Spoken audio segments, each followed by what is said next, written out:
আসসালামু আলাইকুম রহমতুল্লাহি ওবরাকাতু। ফারুকিস এগ্রো লিমিটেড থেকে আজকে অত্যন্ত গুরুত্বপূর্ণ একটি প্রতিবেদন নিয়ে আপনাদের সামনে হাজির হয়েছি। তো আজকের এই প্রতিবেদনে ছাগল সম্পর্কে কিছু গুরুত্বপূর্ণ টিপস দেওয়ার চেষ্টা করব। তো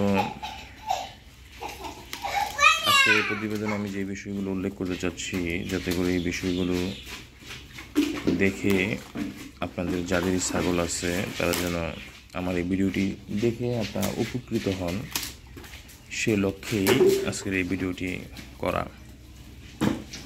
পাশাপাশি যারা ইতিপূর্বে আমাকে দেখছেন তাদের কাছে আমার অনুরোধ থাকবে, ভিডিওটি স্কিপ করে দেখবেন না, টেনে টেনে দেখবেন না।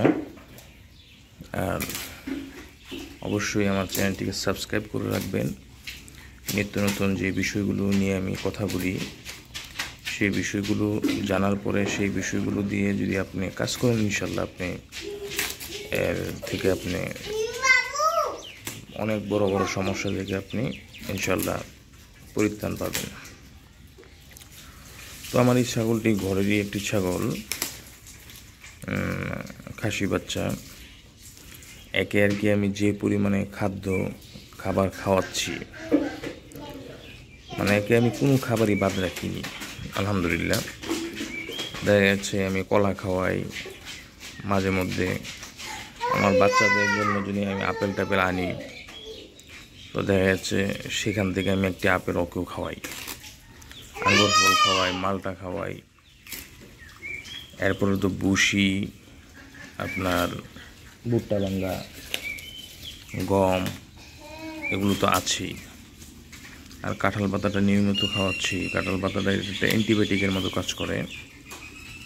ওর আর কি ভিতরে যে চর্বিগুলো আছে, এই চর্বিগুলো থাকবে না, বা চর্বি হবে না, গুস্ত হবে শরীরে। কিন্তু ওর থেকে ভালো কোনো ব্যাকফিট আমি পাচ্ছি না। যে পরিমাণে আলহামদুলিল্লাহ খাবার খাওয়ানো হচ্ছে, সেই পরিমাণে ওর শরীর স্বাস্থ্য দেখে আমার তৃপ্তি আসছে না। কারণ হচ্ছে আমি একে এখনও পর্যন্ত কোনো ওষুধ প্রয়োগ করিনি। তো ওয়েদারটাও খুব গরম, ঠান্ডা ওয়েদার আমি খুঁজতেছি।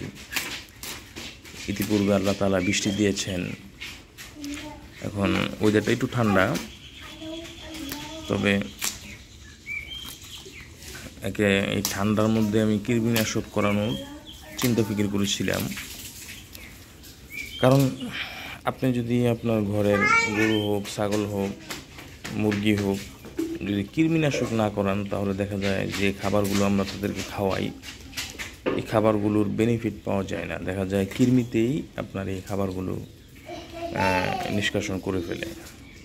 তো সেক্ষেত্রে আপনার ছাগল হোক, গরু হোক, কারোই আপনি শরীরের ভালো বেনিফিট পাবেন না।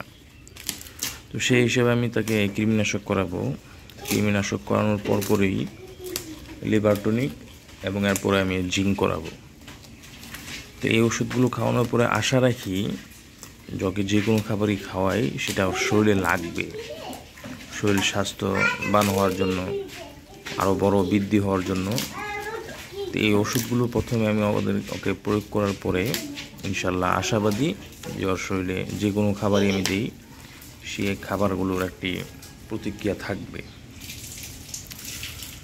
তো ছাগলটা হলো খুবই সেন্সিটিভ একটি প্রাণী, একে সবসময় ঠান্ডা থেকে দূরে রাখতে হবে, কারণ ছাগল ঠান্ডা সহ্য করতে পারে না। আমি সারাদিন দেখা যাচ্ছে আপনার এখানেই রাখি, এইভাবে নিজে ধরে ধরে খাওয়াই। আর রাত্রেবেলা তাকে অন্যত্র আমি রাখি, সেখানে একটি ছোট মাচা আছে, সেই মাচার মধ্যে আমি রাখি। যেহেতু ছাগল খুব সেন্সিটিভ প্রাণী, ঠান্ডা সহ্য করতে পারে না। ঠান্ডা একবার লেগে গেলে সেটা খুবই কষ্ট হয়ে যায় সে ঠান্ডা থেকে ভালো করতে। তো সেই হিসেবে প্রথম থেকে একটু কেয়ার করলে, প্রথম থেকে একটু দেখভাল করতে পারলে আশা রাখা যায় যে ছাগলগুলো আপনার নষ্ট হবে না। তো আজকের ভিডিওর মধ্যে আমি যে বিষয়গুলো উল্লেখ করেছি, এই বিষয়গুলো যদি মাথায় রেখে কাজ করতে পারেন, আশা রাখি ইনশাআল্লাহ সুম্মা ইনশাআল্লাহ আপনার ছাগল ভালো একটি বেনিফিট আপনার ছাগল থেকে পাবেন। তো আজকের এই প্রতিবেদনে এই পর্যন্তই। সামনে আরও গুরুত্বপূর্ণ বিষয় নিয়ে আপনাদের সামনে হাজির হব। পাশাপাশি আপনারা আমার চ্যানেলটিকে সাবস্ক্রাইব করে রাখবেন, তাহলে নিত্য নতুন যে ভিডিওগুলো আসবে ইনশাল্লাহ সেই ভিডিওগুলো আপনারা দেখতে পারলে সেগুলো থেকে উপকৃত হতে পারবেন। তো আজকে এই পর্যন্তই। সকলেই ভালো থাকবেন, সুস্থ থাকবেন, এই প্রত্যাশা নিয়ে আজকের মতো বিদায় নিচ্ছি। আসসালামু আলাইকুম ওয়া রাহমাতুল্লাহি ওয়া বারাকাতুহু।